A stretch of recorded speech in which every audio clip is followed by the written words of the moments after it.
बुद्धस्य ज्ञानञ्जनशलाकया चक्षुरुन्मिलितं येन तस्मै श्रीगुरवे नमः। श्रीचैतन्यमनोभीष्टं स्थापितं येन भूतले स्वयं रूपः कदा मह्यं ददाति स्वपदान्तिकं। वन्देऽहं श्रीगुरौ श्रीयुतापदकमलं श्रीगुरुन् वैष्णवांश्च श्रीरूपं साग्रजातं सहगणरघुनाथान्वितं तं सजीवं साद्वैतं सावधूतं परिजनसहितं कृष्णचैतन्यदेवं श्रीराधाकृष्णपादान् सहगणललिता श्रीविशाखान्वितांश्च। हे कृष्ण करुणा सिंधु दीनबंधु जगतपते गोपेश गोपिकाकांत राधाकांत नमस्तुते। तप्त कांचन गौरांगी राधे वृंदावनेश्वरी विश्वभानुसुते देवी प्रणमामि हरिप्रिये। वाञ्छाकल्पतरुभ्यश्च कृपा सिन्धुभ्यैव च पतितानां पावनेभ्यो वैष्णवेभ्यो नमो नमः। जय श्री कृष्ण चैतन्य प्रभु नित्यानंद श्री अद्वैत गदाधर शिवासादि गौर भक्तवृंद।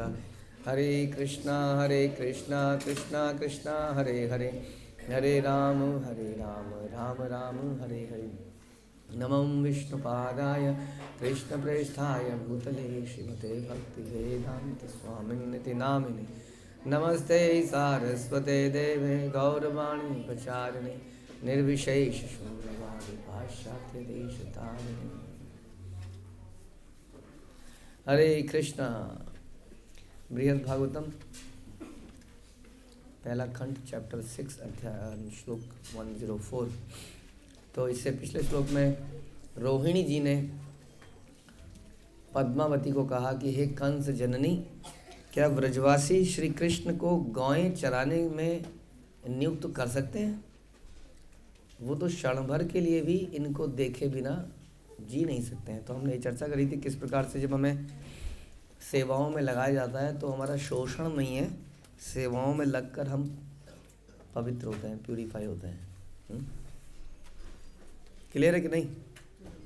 सेवाओं में हम लग के क्या होता है, जिसकी सेवा करते हैं उसका लाभ होता है, हमारा लाभ होता है वास्तव में। लेकिन दुनिया को ऐसे ही लगता है, क्योंकि दुनिया हमने चर्चा करी कैलकुलेटिव है। पद्मावती मेंटेलिटी क्या है? Calculative mentality. मेरा कैसे फ़ायदा होगा, what's in it for me, मेरा लाभ क्या होगा। और इस प्रकार हम अगर किसी और की सेवा करते हैं तो हमें लगता है लाभ तो उसका हो रहा है और मेहनत हम कर रहे हैं। समझ में आया? तो कई बार लोगों को ऐसा भी लगता है और लोग कहते हैं सब ठगी है। कुछ सालों में सामने आ जाएगा कि तुम्हें कैसे ठगा जा रहा है कि नहीं? जल्दी से बैठिए फटाफट क्विकली। क्या लगता है हमको कि ये जो कई बार गृहस्थास कि 8-10 साल में, ख़ास तौर पे ये बीमारी कौन सी उम्र में होती है? ये जो 10 से 20 साल की बीमारी है, एज है 10 से 25 साल, उसमें ये बीमारी पैदा होती है। कौन सी बीमारी? एक रिबेलियस नेचर, एक खोजी नेचर, कि मैं भी कुछ खोजता हूँ और ये मुझे खोजने से रोका जा रहा है। 10 साल में देखना ये सब पर्दाफाश हो जाएगा। किस चीज़ का? ये झूठ का, ये जो पागल बनाया जा रहा है। अब ये मिशन कब से चल रहा है? अगर मिशन तो पता नहीं कब से ही चल रहा है। इस्कॉन कौन से साल में इस्टेब्लिश हुआ? 66 में हुआ। तब से लेके अब तक कुछ लोग हैं जो इसमें हैं, न जाने कितने लोग हैं। आज आप कहो कि पता नहीं अब क्या बोल रहे हैं, कौन से लोगों की बात कर रहे हैं। हम लोग यहाँ पर इस प्रचार को लगभग 2009-2010 से कर रहे हैं। उस वक्त आप में से कई लोग यंग थे एकदम, कईयों का विवाह नहीं हुआ था, कईयों की नौकरी नहीं थी।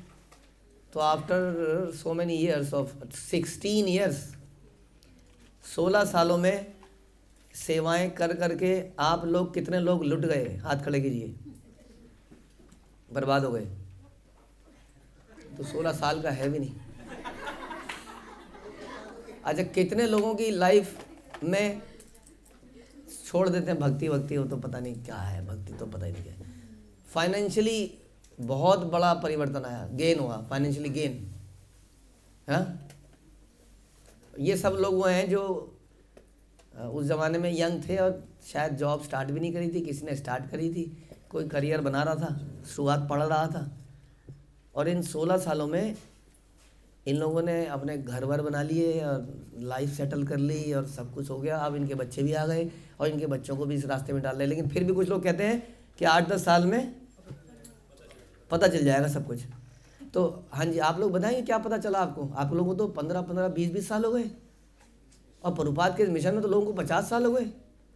हाँ, तो क्या पता चला? हम भी इस मिशन में 30 साल की उम्र थे तभी आ गए थे, तब तक हमारा भी कुछ हुआ नहीं था लाइफ में। हाँ, कितने साल हो गए? जितने भी हो गए, लगभग 20 साल होने वाले हैं 1-2 साल में, 18 साल मान लीजिए। हमें भी यही समझ में आया कि हर तरीके से लाभ ही हुआ, ऑल्दो हमें सेवाओं में झोंका गया बहुत सारी। हाँ, लेकिन फिर भी हमें देखा कि हम ऊपर को चले गए, और हमारे साथ के कई सारे लोग जो इसमें नहीं आए, जिन्होंने हमारी बातों को नहीं माना, आज वो कई प्रकार के नशे और गलत आदतों के शिकार हैं आपके जान पहचान के आपके मित्र लोग हैं जी, हैं? फाइनेंशियली भी लो में चले गए, शारीरिक रूप से लो में चले गए।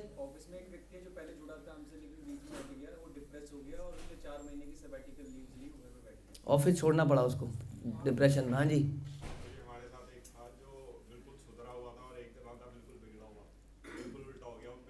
जो बिगड़ा हुआ था एकदम सुधर गया, और जो सुधरा हुआ था, हो सकता है लोग झूठ बोल रहे हो तो आप लोग इनके नाम ले लीजिएगा, क्योंकि आप लोगों के लिए बड़ा ज़रूरी है। क्योंकि आप लोग सोच रहे होगे पता नहीं ये जो हमें सिखाया जा रहा है ये कुछ होगा या 8-10 साल में हम बर्बाद होकर निकलेंगे यहाँ पे, सर मुड़वाए और ओले गले पड़ गए। हाँ, ओले ओले ओले पड़ गए, सर मुड़ाए और ओले पड़ गए। चिंताओं से मुक्त भी हैं, तो फाइनेंशियली भी लॉस हो गया। कोई बीवी बच्चे हो पाए कि नहीं आप लोगों के? बीवी बच्चे हो गए, नौकरियां भी हो गई, बीवी बच्चे भी हो गए, और घर भी हो गया, सेहत भी हो गई है। हाँ, वही सेहत भी हो गई है ना। और जो नहीं हुए, इस चीज़ में नहीं आए, वो क्या हुआ बता रहे हैं ये लोग एग्जाम्पल। तो आप कहोगे नहीं प्रभु जी, हम जानते हैं कोई व्यक्ति, फलाना व्यक्ति बहुत अमीर हो गया।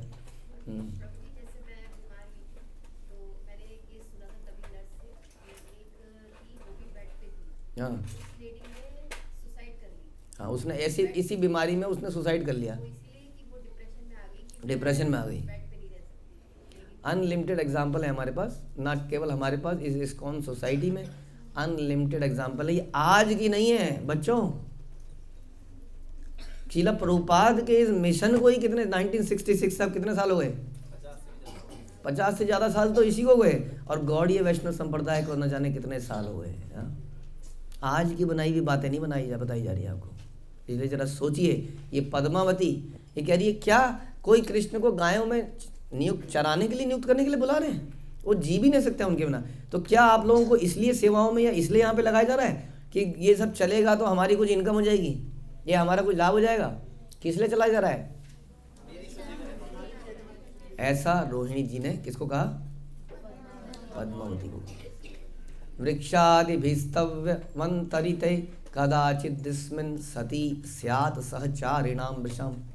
श्री कृष्ण कृष्णेति महाप्लुत स्वरैरहान् भांग्याकुलता सरोदना व्रजस्थितानात् वहरेव कालरात्रिर् भवेदव कल्वो युगञ्च रविं ज्रजोत् वर्तमाच पश्यतां मुहुदृशा च कंचि मुरलिंच शृणुताम।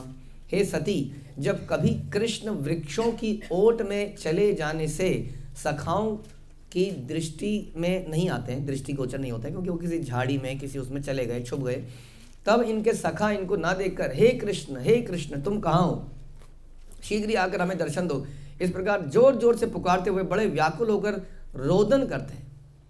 श्री कृष्ण के दर्शन के बिना एक दिन भी ब्रजवासियों के लिए प्रलय की रात्रि के समान होता है, और लव मात्र का समय भी उनके लिए चतुर्युग के समान प्रतीत होता है। श्री कृष्ण के गौचरण से लौट आने के समय को जानने के लिए वे क्षण क्षण में सूर्य, गोधूली और उनके आने वाले मार्ग की ओर निगाह लगाए रहते हैं, और संध्या काल में उनकी मुरली की मधुर ध्वनि को सुनकर प्रेम अवस्था उन्माद दशा को प्राप्त होते हैं। तो इस प्रकार बता रहे हैं कि वास्तव में उन्हें भगवान से इतना प्रेम है कि भगवान के बिना रह नहीं सकते।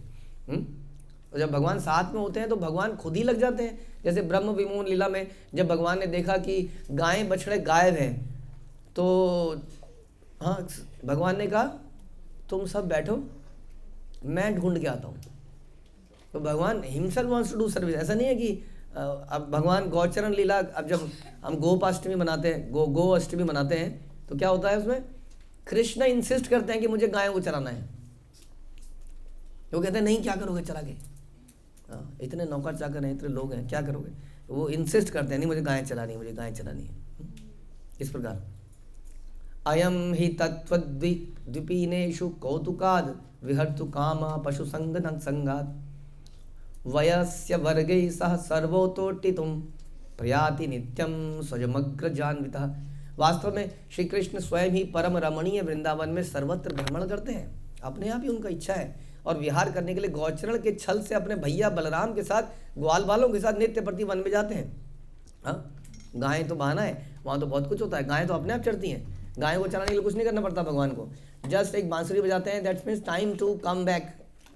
वो जाती हैं, चल रही हैं, और जब भगवान ने बांसुरी बजाई, सब आ गई, नीचे बैठती गई है। क्या जैसे हम लोग क्लास में बैठते हैं, एक के बाद एक फटाफट आते रहते हैं, झक झक झक झक झक झक करके बैठते जाते हैं। फिर जब गायें बांसुरी बजाती है तो सारी गायें भी सोचिए ऐसे आके बैठ रही हैं, एक वहाँ बैठ गई, वहाँ बैठ गई, यहाँ बैठ गई, सब बैठती गई, चारों तरफ बैठ गई। तो उन्हें कुछ करना नहीं पड़ता उसके लिए। वास्तव में उसके बीच में बहुत कुछ होता है उन जंगलों में। हम देखते हैं कि नहीं आजकल उन जंगलों में आपने देखा भोजन थाली, अब वो थालियाँ बनाई जा रही हैं कहीं पर। अरे इतना खाना लाते हैं रोज़, और टिफ़िन वगैरह तो ऐसी अननेचुरल चीज़ें तो है नहीं, तो चट्टानों में ही थालियाँ बनाई जाती हैं। हाँ, चट्टानों में ही थाली बना दी परमानेंट, और वहीं पर दाल उड़ेली, वहीं चावल उड़ेले, वहीं पर खाया पिया। चट्टान को धो लिया, सबकी थालियाँ बनी हुई है कि नहीं? देखा आपने ऐसी कितनी स्थलियाँ हैं जहाँ पर वो आपने देखा था ऊंचा गांव के ऊपर आपने देखा था वो छोटे छोटे इतने सारे भोग के लिए अब प्लेट, छोटी छोटी प्लेट, छोटे छोटे वो जैसे हमें छोटी छोटी चीज़ें मिलती है ना। जब सब्जियां बहुत सारी हों तो आदमी कटोरी कटोरी कैसे खाएगा? इतनी इतनी खाएगा। तो इतने इतने गड्ढे हैं उसमें बहुत सारे। ये लो मेरा छोटी सी मेरी भिंडी, वह मेरा थोड़ा सा टिंडा, मेरा थोड़ा सा ये वो फैल गया, वहाँ चट्टान बनी हुई है। न जाने ऐसे कितने पास टाइम्स। व्योमासुर की गुफा देखी आपने? हाँ, व्योमासुर की गुफा, तो वहाँ पर ये सब कहानियाँ, ये सब कारनामे होते हैं। भगवान आनंद के लिए उन जगह में जाते हैं। अयम ही तत्त्वद्वीपनीश कौतुकाद। वास्तव में श्री कृष्ण स्वयं ही परम रमणीय वृंदावन में इस प्रकार से ग्वालों के साथ, ग्वाल बालों के साथ नित्य प्रति वन में जाते हैं अलग अलग लीलाओं के लिए। यत्रातिमित्ताम्बु विहंगमाला कुली कृताल्य वली बिभ्रेमेण विचालितानां कमलोत्पलानां सनासि गंधेर विलसज्जलानि। उस वृंदावन में अनेक सरोवर हैं और उन सरोवरों का जल उत्पल, कमल आदि पुष्पों से भरा है। आप देखते हैं अगेन सरोवर, वृंदावन में सरोवर देखे आप लोगों ने? नहीं देखे? स्नान किया उनमें? किया है स्नान? आप लोगों ने से कितनों ने से 2 से ज़्यादा सरोवर में स्नान किया है? नाम याद है कोई सरोवरों के? बताइए। विमल कुंड, पावन सरोवर में स्नान किया है, और कौन सा?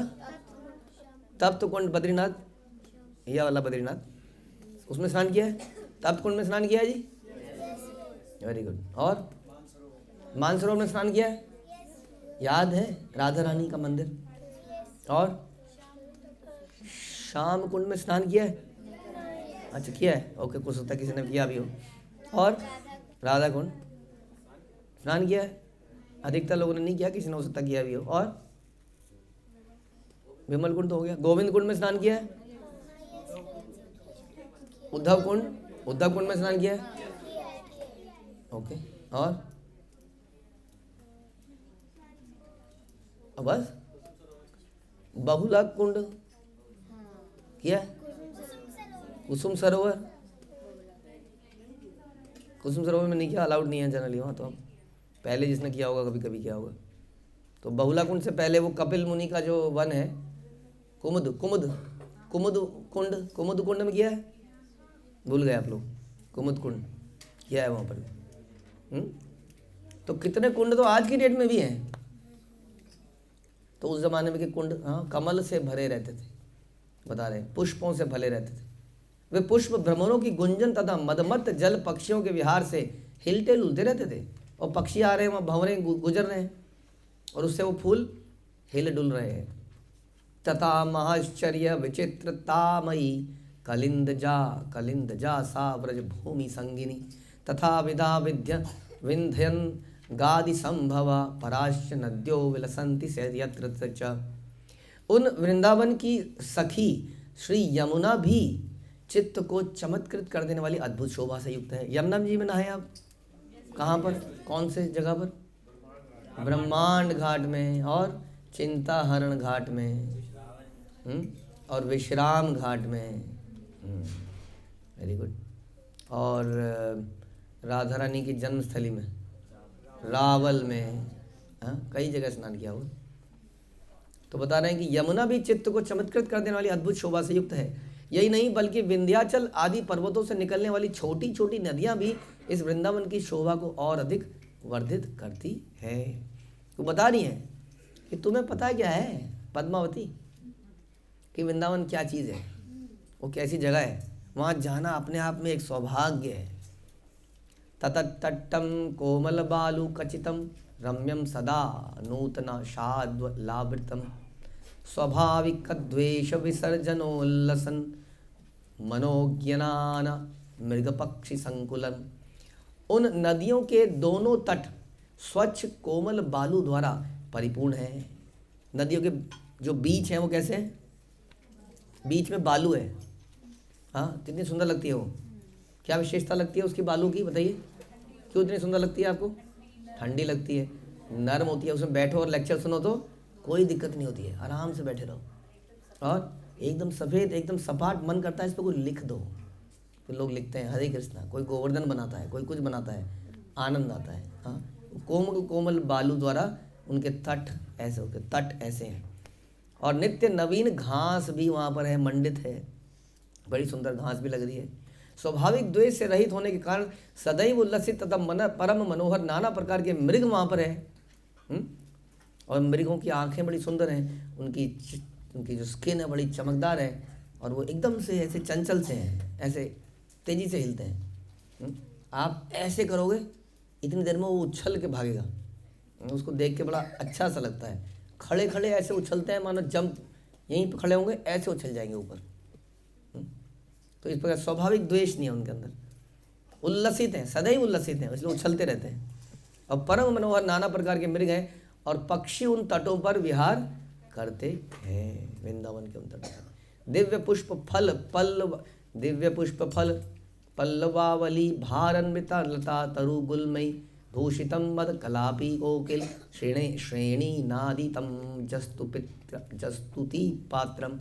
उन तटों पर गुल्म लताएं हैं और वृक्ष हैं बढ़िया बढ़िया, और दिव्य पुष्प हैं, कई सारे फल हैं, और वो फल जो है अपने फलों के बोझ से नीचे झुक गए हैं, जो कि बहुत बढ़िया हो गया है, क्योंकि नीचे से खड़े खड़े तोड़ सकते हैं उन फलों को, ऐसे इतने झुक गए हैं, और तटों को शोभित कर रहे हैं। ऐसा लगता है कि यमुना के चरण छूना चाह रहे हैं वृक्ष, वो ऊपर से झुकता झुकता वो यमुना के ऊपर ही गिर गया है वो, इस प्रकार। और मदमत मयूर है वहाँ पर, मयूर को कोई डर नहीं लग रहा, टेंशन नहीं है उसको, कोई वहाँ चिल्ला रहा है, कोई वहाँ चिल्ला रहा है, कोई पंख खोल के कहीं पर नाच रहा है। और कोकिल भी हैं, कोयल कू ऐसी आवाज़ें निकाल रही हैं, और आदि पक्षियों के मधुर कलवर से वृंदावन मुखरित हो रहा है। इस प्रकार परम रमणीय होने के कारण ब्रह्मा आदि देवताओं ने भी वृंदावन की स्तुति करी है। वृंदारण्य व्रजभूमि गवाम तत्र गोवर्धने वानास्ते हिंसाहरण रहिते रक्षकस्याप्यपेक्षा गावो गत्वो शशि विपिनतस्ता महिष्यादि युक्ता स्वेरं भुक्त्वा सजलयसम सायमायन्ती वासम। व्रजमंडल के वृंदावन और गोवर्धन में हिंसा की कोई स्कोप नहीं है। हाँ, हिंसा का स्कोप नहीं है वहाँ पर। वहाँ नाचते नाचते पागल नहीं हो जाते, जैसे हम लोग कभी नाचते हैं बच्चे हमारे, तो नाचते नाचते उनके अंदर भूत भी आ जाता है। कई बार भूत घूमते रहते हैं ना आसपास, शिव जी खास तौर पे भूतों को लेके घूमते रहते हैं। नहीं, ये बच्चा गड़बड़ है, इसके अंदर घुस जाओ, तो पागल सा हो जाता है। वो नाचते नाचते किसी को मारने मुरने सा लगता है। देखिए जैसे जैसे म्यूज़िक बढ़ता है तेज तेज, आप देखोगे कई बार यहाँ पर देखना अगर कैमरे में, कुछ लोगों के अंदर भूत आता जाता है। वो उत्साह नहीं है। उत्साह क्यों नहीं है? वो क्योंकि उसमें वो दूसरों को मारने पीटने लगता है, पागल सा हो जाता है वो, भूत। तो इस प्रकार से भी होता है कई बार। लेकिन वृंदावन में हिंसा है ही नहीं, कह रहे हैं वहाँ बिल्कुल कोई हिंसा नहीं है। पशुओं की चोरी, और यहाँ पर चोरी रोज होती है। रोज कहते हैं मेरा ज्योमेट्री बॉक्स खो गया, उसके अंदर की पेंसिल खो गई, वो इरेजर खो गया। किसी का किसी दिन अलमारी खोली तो उसमें बहुत सारा सामान निकला, दूसरों का उठाया हुआ जगह जगह से। हाँ, तो वृंदावन में ये चोरियाँ नहीं होती। अतएव उन स्थानों में गौओं की रक्षा करने के लिए कोई रक्षकों की जरूरत नहीं है। तो फिर कह रहे हैं फिर जरूरत क्या है जाने की? जनरली आदमी क्यों जाता है? गायों को कोई चोरी कर लेता है। आज की डेट में ही पता है आपको, आप गाय ऐसे छोड़ दोगे कोई चोरी कर लेगा। दूध देने वाली नहीं होगी तो भी चोरी कर लेगा, काटने के लिए। हाँ, काटने के लिए चोरी कर लेगा तुरंत। और दूसरा क्या है, और भी खतरे हैं कई सारे। कोई पॉलीथीन में अपने घर का कूड़ा फेंक देते हैं। कई लोग क्या करते हैं, हमने देखा, वो होता है ओलंपिक्स में थ्रूपुट होता है, थ्रूपुट, शॉर्टपुट, थ्रूपुट, ऐसे रख के और ऐसे रख के, या तीरंदाजी। कई लोग अपने घर से हमने देखा कूड़ा ऐसे फेंकते हैं सीधा, हाँ, उस गाड़ी के अंदर। कभी कभी वो मिस फायर हो जाता है और बाहर गिर जाता है, और वो बेचारी गाय आती है और उसको खा जाती है। वो सोचती है उसके अंदर कि मैं मूली खा लूँगी, कुछ खा लूँगी, लेकिन वो बेचारी चबाती रहती है, वो पन्नी अंदर चली जाती है और फिर पन्नी अंदर ही रह जाती है। कितना खतरा है गायों के लिए, आज के जानवरों के लिए। हाँ, हर तरह से खतरा है, चोरी चकारी मारपीट। तो कह रहे हैं उस ज़माने में ऐसा कुछ भी नहीं था, इसलिए कोई आवश्यकता ही नहीं थी कोई रक्षकों की। गाय भैंस आदि पशु अपने आप ही प्रातःकाल वन में चले जाते हैं, अपने आप चले जाते हैं, और स्वच्छंद रूप से जल पीते हैं, घास खाते हैं, धूप सेकते हैं, जुगाली करते हैं, और शाम को अपने आप ही वापस आ जाते हैं, अपने स्थानों में लौट आते हैं। आपने देखा ऐसा कभी? Very bad luck. आज भी आप जाएंगे अगर पहाड़ों में अल्मोड़ा, गढ़वाल, हिमाचल, वहाँ अभी भी ऐसा होता है। वो गोट होता है, उसको खोल देते हैं और गाय अपने वो पहाड़ों की चोटियों में चढ़ जाती है वो, और फिर जोर जोर से आवाज़ मारते हैं, कुछ आवाज़ उनके नाम निकले, और वो फटाफट वापस आ जाती हैं खा पी के। तो इस प्रकार से सायकाल में अपने अपने स्थानों में गाय लौट आती है। और ऐसी गाय जब दूध देगी तो वो कितनी प्रसन्नता से दूध, पूरा दिन उसका ऐसा बीता है, खुशी से बीता है। ध्यान समझ में आ रहा कि नहीं? इसलिए कई चीज़ों की इंपॉर्टेंस है। It is not only purity, किसने बनाया, क्या बनाया, किस भाव से बनाया, देने वाले ने किस भाव से दिया, तब जाके वो चीज़ बड़ी दिव्य होती है। समझ में? यही कारण है कि आज की डेट में हम लोग जो एनकेडी कम्युनिटी में जो बना रहे हैं सामान, उसको ऐसा तो हमने कुछ डाला नहीं उसमें अमृत, लेकिन फिर भी लोग कह रहे हैं वो तो कुछ कमाल की चीज़ है। ऑल्दो अभी तक हम सारी चीज़ों को बिल्कुल प्योरीफाई नहीं कर पाए हैं, है ना। कुछ चीज़ें अभी भी हमें लेनी पड़ रही है, उसको हम धीरे धीरे करेंगे। तो दिव्यता किसमें है? हर व्यक्ति जो उस प्रोसेस से जुड़ा है, जो बड़ा प्रसन्न चित्त है, उसका हृदय बड़ा प्रसन्न चित्त है, तृप्त है, संतृप्त है, उसके अंदर धोखा, चीटिंग देने की प्रोपेंसिटी नहीं है। इसमें इतना ये मिला लेते हैं और इतना ये मिला लेते हैं, हाँ, क्यों ना इसके अंदर इतना मिला दिया, ये फूल जाएगा, ये बड़ा हो जाएगा, ये ऐसा हो जाएगा। आजकल थोड़ी चीटिंग प्रोपेंसिटी है, इसलिए उस चीज़ में वो भाव, वो प्रेम नहीं है। और वही चीज़ भगवान के पास जाएगी और भगवान को पूरा ट्रैक पता है ये पीछे से कहाँ से आ रहा है। जो आपने चावल भगवान को परोसा, हाँ, भगवान को पता है ना इसके पीछे क्या कहानी है, चावल की कहानी, इस फसल के बीज बोने से लेके यहाँ तक क्या क्या हुआ है, भगवान को पता है कि नहीं? हमें नहीं पता है। और जो प्रोसेस में जाएंगे तो क्या कहेंगे? चल खा लेता हूँ, पत्रम पुष्पम फलम तो प्रेम से दे रहा है, बट और उसी के विपरीत यदि वो पूरा प्रोसेस अगर प्रेम पूर्वक किया जाए तो। लेकिन बात को ध्यान से मत सुनना, नहीं तो आपका मन कर जाएगा एग्रीकल्चर में जाने का, और फिर घर से बहुत बड़ा एक विरोध आएगा, तेरे को पढ़ने लिखने किसान बनने के लिए भेजा था क्या? इसलिए कभी भी किसान मत बनना, कभी भी ऐसी कोई चीज़ मत करना, क्योंकि ज़िंदगी किस लिए है? पैसा कमाने के लिए। हाँ, तो आप कहोगे अगेन प्रभु जी आप लोग तो कर नहीं रहे, आप लोग कहाँ किसान बन रहे हैं? देखिए हमारे तो अभी हमारे कुछ भक्त हैं जो एग्रीकल्चर कर रहे हैं, और इस्कॉन के कई सारे भक्त कर रहे हैं। आप यहाँ पर दुनिया देखी कहाँ है? ये छोटे छोटे सरों ने दुनिया देखी कहाँ है? अभी निकलोगे तो पता लगेगा कि क्या क्या किया जा रहा है दुनिया में। People are doing so much. हमारे वो हिज ग्रेस राधेश्याम प्रभु बता रहे थे कि दो भाई थे और उन्होंने इसको शुरू किया, हाँ, इसी को बिल्कुल प्योरिटी से। आज की डेट में क्या बन गए? 2 ब्रदर्स बन गए। 2 भाई तो 2 ब्रदर्स ही बनेंगे, बट उनका ब्रांड बन गया। और वो इतनी बड़ी कंपनी है कि हमारे और आपके पिताजी भी मिलके ऐसा नहीं कर सकते, इतना बड़ा चीज़ बन गई है वो। तो ऐसा नहीं है कि सक्सेस और पैसा नहीं आ सकता अगर आप प्योरिटी से जियो तो। So many people are doing already. अभी दुनिया देखी कहाँ आपने देखी यही लीचड़ों की दुनिया है। हाँ, धोखा फरे भी देखा चारों तरफ आसपास, इसे लगता है दिस इज द वे, ऐसे ही। हाँ, आपने वो कोयल बर्ड को ही देखा है, दूसरे का घोंसला तोड़ो, उसमें घुस जाओ, this is the way of life. आपको पता ही नहीं है कि सुंदर घर कैसे, विश्वकर्मा कैसे घर बनाते हैं, पता ही नहीं है। इसलिए दुनिया बड़ी छोटी लगती है। लेकिन ध्यान रखिए, हाँ, सब चीज़ों के भोक्ता, योगी, ओनर कौन है? भगवान है। और कोई व्यक्ति अगर पवित्रता से अपने जीवन जिएगा तो क्या वो वंचित रह जाएगा इन ऑपुलेंसेस से? हाँ, बिल्कुल नहीं रहेगा। लेकिन हमारा ट्रस्ट ही नहीं है। ये सुनिए, वृंदावन की कितनी ऑपुलेंस है, यही जीवन है। तो ये सब सुनने के बाद वृद्धो वाचा, कंस की वृद्धा माता बोली, अरे बाले अतिवाचाले तत्कथम ते गवादया अधुना रक्षका भावान निष्ठा इति निष्मयते। कंस की वृद्ध माता ने कहा, अरे वाचाले, बहुत बक बक बक बक बक तेजी से बोलने वाली, तुम बालिका जैसी बात कर रही हो। यदि ऐसा होता तो फिर क्यों ऐसा सुना जा रहा है कि अब रक्षक के अभाव में वे सब गायें और पशु नष्ट प्राय हो गए हैं। हाँ, हम तो ऐसे सुनाई दे रहा है कि चारों तरफ गायों के नाम पर चोरी हो रही है, सारी गौशालाएं बेकार है, सब जगह मिक्सिंग करी जा रही है, सब जगह ये हो रहा है। अगेन, क्योंकि हमें पता ही नहीं कि कितनी जगह लोग बड़ी प्योरिटी से आज भी इस काम को कर रहे हैं। तो ये सब सुन के आप परीक्षित महाराज आगे बोलते हैं, श्रीमद् गोपाल देवस्तुत्वा संभ्रांति यंत्रितः जातांत स्थापतः सुष्यन् मुखाब्जा शंकयाकुलः प्रथमा पर कालीन व्रजवितांत वेदिनः मुखमालो कयामास बलदेवस्य शाश्रुकम। महाराज परीक्षित कहते हैं, वृद्धा की बातों को सुनकर श्रीमद् गोपाल देव अत्यंत चिंतित हो गए और शंका से व्याकुल हो गए। क्यों? गोपाल देव को क्या हो गया? उन्होंने कहा, क्या क्या सच कह रहे हो आप? गायें संकट में? हाँ, इतना सुन के ही सोचिए।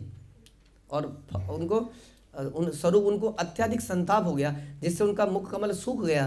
तब वे व्रज के पहले के और वर्तमान के सारे वृत्तांतों को जानने वाले बलराम के अश्रुपूर्ण मुख कमल की ओर देख लें। बलराम जी, क्या ये सच कह रही है? क्या ऐसा हो गया है? क्या व्रज, क्या वो ये वही जमाना है? हाँ, जिस देश में गंगा बहती थी हो गया था। हम उस देश के वासी हैं, हम उस देश के वासी हैं, जिस देश में गंगा बहती है। और क्या है? बड़ा अच्छा गाना है, बहुत बढ़िया। क्या क्या है, आपको याद है किसी को? वो ऐसा देश की ऑपुलेंस के बारे में बता रहे हैं उसमें, जिसमें क्या ऑपुलेंस है उस देश की? जिसमें गंगा बहती है, जैसे फसलें ऐसी होती हैं, जब फूल ऐसे होते हैं, जब पेड़ ऐसे होते हैं, हम उस देश के वासी हैं। वो कह रहे, क्या बलराम जी ऐसा हो गया? अब गायों का कोई सहारा नहीं रहा, अब लोगों का कोई सहारा नहीं रहा। लोग केवल नोट कमाना चाहते हैं, लोग केवल नौकरी करना चाहते हैं, इंडस्ट्रियलिस्ट बनना चाहते हैं, फैक्ट्रियाँ खोलना चाहते हैं, नदियों को गंदा करना चाहते हैं, ज़मीन में गंदगी डालना चाहते हैं, केमिकल डालना चाहते हैं, चीटिंग करना चाहते हैं, किसी तरह से भाई हुक और क्रुक, पैसा पैसा पैसा पैसा पैसा। क्या ऐसा हो गया? ऐसा उन्होंने बलराम जी की तरफ देखा। क्यों? क्योंकि बलराम जी अभी रिसेंटली गए भी थे, तो बड़े मुख सूख गया भगवान का, और बलराम जी की तरफ देख रहे हैं। बलराम जी, कम से कम आपको तो ध्यान रखना चाहिएगा। रोहिणी नंदनो भ्रातुर्भावम बुद्धवा स्मरन वजम स्वधैर्य रक्षणात् सक्तः पुरु दन ब्रवीत स्फुटम। ऐसा देखकर रोहिणी नंदन बलदेव अपने भाई के अभिप्राय को समझ गए और ब्रजभूमि के स्मरण से स्वयं धैर्य धारण करने में असमर्थ होकर उच्च स्वर से रोते हुए, कौन? तो बलराम जी रोने लगे जोर से, जैसे रोता है ना बच्चा, जोर से रोने, उच्च स्वर से रोते हुए। वहाँ के समस्त वृत्तांत को स्पष्ट भैया मैं बताता हूँ तुम्हें भैया। हाँ, ऐसे जोर से रोए, स्पष्ट वचनों द्वारा कहने लगे। भैया नहीं बोला, वो भाई भाई बोला हुआ है। बलदेव उवाच गवां केव कथा कृष्ण ते ते अपि भवता प्रिया मृगा विहंगा भाण्डिर कदम्बाद्याश्च पादपः लतानि कुंज पुंजानि शाद्वलान्यपि जीवनम भवत्यैवार्पयामासु क्षीणाश्च सरितोर्द्रया। बलदेव ने कहा, हे कृष्ण, गायों का तो कहना ही क्या, तुम्हारे प्रिय मृग विहंग भांडिर वन के कदम्ब आदि वृक्ष लताएं कुंज तृण मंडित भरे भरे मैदान आदि सभी ने तुम पर अपना जीवन न्यौछावर कर दिया है। मर गए लोग, सभी ने आत्महत्या कर ली है। सारे कदम्ब सारे वृक्ष समाप्त हो गए। हाँ, समाप्त हो गए कि नहीं? समाप्त हो गए। जैसे आप देखते हैं इन वन को हम कहते हैं कदम खंडी या भांडिर वन। जैसे अब भांडिर वन में आज की डेट में केवल मकान दिखते हैं, भांड दिखते हैं वहाँ केवल। और बेल वन में कोई बेल का पेड़ नहीं दिखता उसमें हमें आज की डेट में। जैसे बद्रीनाथ में बद्री, वो भी वहाँ पर भी कहते हैं वो बेर के वृक्ष होते थे, इसलिए उसका नाम, वहाँ कोई वृक्ष नहीं दिखते हैं इस प्रकार के। तो ऐसा हो गया है। क्यों हो गया कह रहे? सभी ने भगवान के लिए अपने प्राण न्यौछावर कर दिए। सरोवर शुष्क हो गए।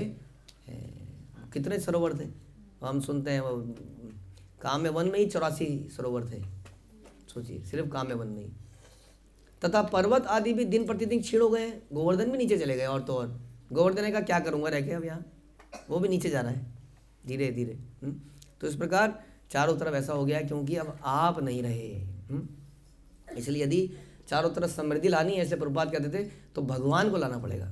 भगवान के आते ही पृथ्वी चहकने लगती है, नदियाँ चहकने लगती हैं। और भगवान को लाने का तरीका क्या बचा है अब? केवल हरे कृष्णा कृष्णा कृष्णा हरे हरे, हरे राम राम राम हरे हरे। श्रील प्रभुपाद की जय। श्री बृहद भागवतम की